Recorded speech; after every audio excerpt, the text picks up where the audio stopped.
Imagine turning on a light switch in London or plugging in your phone in Manchester. Within a fraction of a second, electricity generated hundreds of kilometers away reaches your home. Behind this simple action is one of the most advanced electricity systems in the world, the National Grid plc. This vast network quietly moves electricity across the country every second, ensuring that homes, businesses, hospitals, and transport systems always have power when they need it. The UK National Grid acts like a highway system for electricity. Power is generated at many different locations across the country, including wind farms, nuclear power stations, gas power plants, solar farms, and hydroelectric facilities.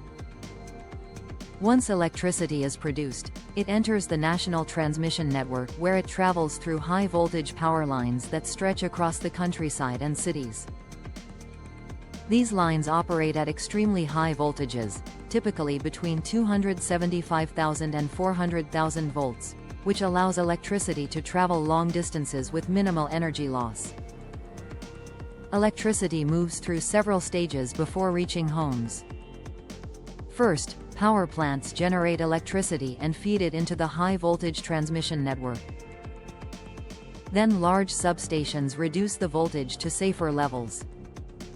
Finally, regional distribution networks deliver electricity through smaller power lines directly to homes, offices, factories, and shops.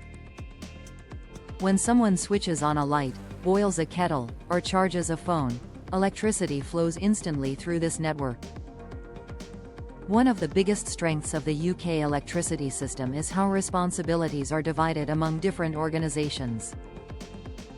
Power generation is carried out by many private companies that compete to produce electricity. The transmission network is managed by the National Grid, which ensures electricity can travel efficiently across the country. A separate system operator monitors supply and demand in real time and constantly balances the grid to ensure stability. Local distribution companies then deliver electricity to customers in different regions. Energy suppliers purchase electricity from generators and sell it to households and businesses. This structure creates a competitive electricity market that encourages investment, innovation, and efficiency. Renewable energy has expanded rapidly in the UK, partly because private companies can build wind farms and solar plants and connect them to the national grid. At the same time, the grid operator ensures that electricity supply always matches demand.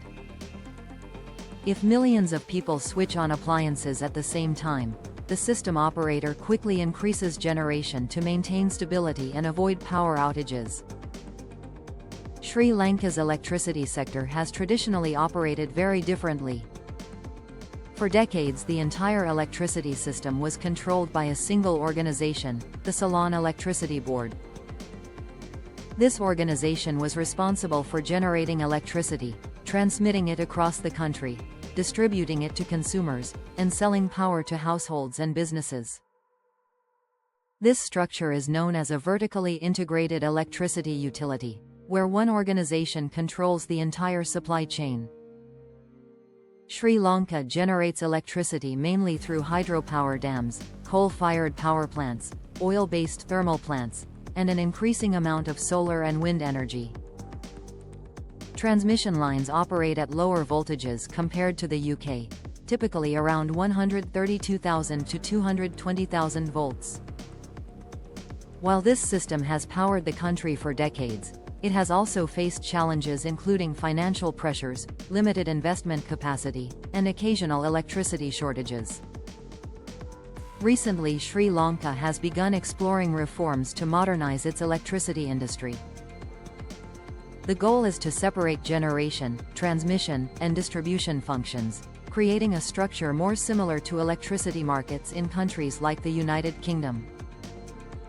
Such reforms could allow private companies to invest more easily in renewable energy projects while maintaining strong national control over the transmission network.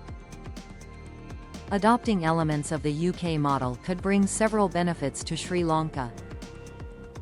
Encouraging private investment in electricity generation could accelerate the development of solar farms, wind projects, and other renewable energy sources. Establishing an independent system operator could improve grid stability by ensuring that electricity supply and demand are balanced efficiently. Modern grid technologies such as smart meters, digital monitoring systems, and battery storage could also help reduce energy losses and improve reliability. Sri Lanka has strong potential for renewable energy development. The country receives abundant sunshine throughout the year, making it ideal for solar power. Coastal regions experience strong winds that could support offshore and onshore wind farms. Hydropower resources could also be combined with pumped storage technology to store electricity and stabilize the grid. With the right market structure and regulatory framework, these resources could help create a cleaner and more resilient energy system. Electricity grids are among the most complex infrastructures ever built, silently supporting modern life every day. The UK national grid demonstrates how advanced technology, effective regulation, and competitive markets can work together to provide reliable and efficient electricity. As Sri Lanka continues to modernize its energy sector, learning from successful international models could help build a stronger, more sustainable electricity system for the future.